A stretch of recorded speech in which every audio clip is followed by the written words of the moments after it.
Este palacio de Madrigal de las Altas Torres, en Ávila, fue testigo de la llegada al mundo de una de las más grandes reinas de nuestro país, Isabel la Católica.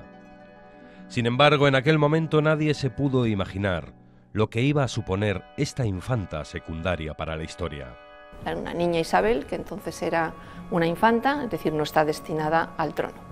A pesar de no nacer como heredera de la corona de Castilla, enseguida se interesó por el mundo que rodeaba a la monarquía. Su afición por la cultura, su capacidad de mando, su propia independencia. Ella ya con 17, 20, 21, 22 manejaba los hilos políticos perfectamente y tenía una gran confianza en su futuro.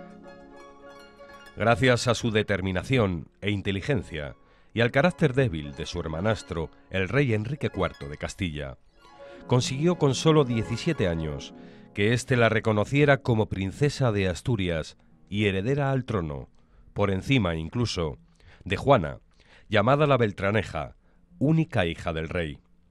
Lo hizo aquí, a través del Tratado de los Toros de Guisando. Poco después, en secreto, Isabel de Castilla y Fernando de Aragón subieron estas escaleras del Palacio de los Vivero en Valladolid para decir un sí quiero, un enlace que obedeció a toda una estrategia política de Isabel para guardar la corona de Castilla. Un miembro de la familia Trastámara, varón, podría competir con ella. Y el varón más próximo a la rama Trastámara castellana es el príncipe heredero de Portugal, es Fernando de Portugal. La mejor manera de evitar que Fernando intente introducirse en la línea sucesoria castellana y por lo tanto compita con ella por el trono es neutralizándolo con el matrimonio. A partir de esta unión y después de la muerte de su hermano Enrique IV, Isabel, ya coronada como reina de Castilla, consiguió todo lo que puso en su punto de mira. 1492 fue su año. Empezó conquistando Granada, el último bastión musulmán. Meses después consiguió unificar la religión del país bajo la señal de la cruz, a través de la creación del Tribunal de la Inquisición y la expulsión de los judíos.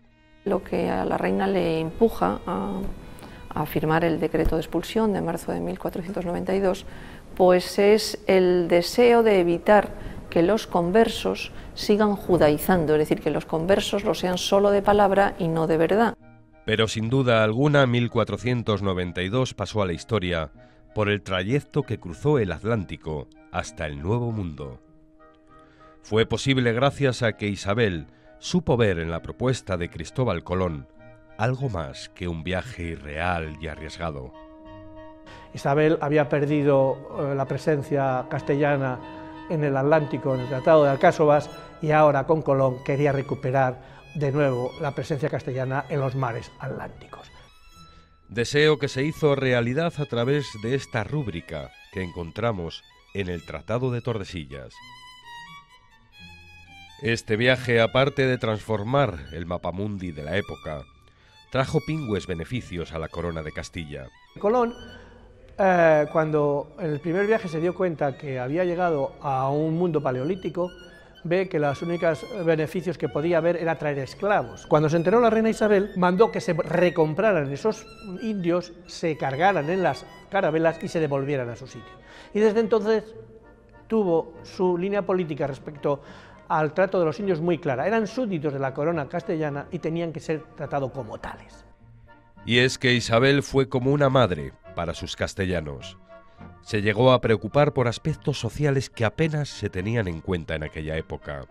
Organiza un hospital en la corte para atender a sus miembros, organiza pequeñas escuelas para el príncipe, para las infantas, para los hijos de nobles que están en la corte. Y hasta veló por los derechos de la mujer. Se ocupa por detalles o por cuestiones a veces relacionadas con malos tratos a mujeres.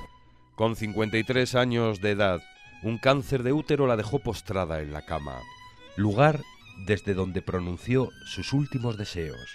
Está dictando el testamento ante su notario, ante Gaspar de Gricio, rodeada por los testamentarios y por su familia, entre ellos su esposo, el rey Fernando, y el futuro del reino, su hija Juana. Un testamento que fue más allá del mero reparto de bienes. Habla de los derechos de las personas, de los indios en este caso, en América. Entonces, bueno, esa manera de enfocar la relación con esas nuevas gentes, en algunas interpretaciones se considera como un inicio de lo que podía ser un catálogo, un decálogo de derechos humanos. En 1504, Isabel descansó eternamente, habiendo cumplido uno de sus mayores propósitos: convertir a Castilla en el reino más importante de la época, y yo diría que lo consigue. Castilla en ese momento es una auténtica potencia. Y así Isabel la Católica pasó a la historia como una mujer que, a pesar de no estar destinada para el reino, supo luchar y ejercer el poder por sí misma, hasta llevar a su Castilla a lo más alto.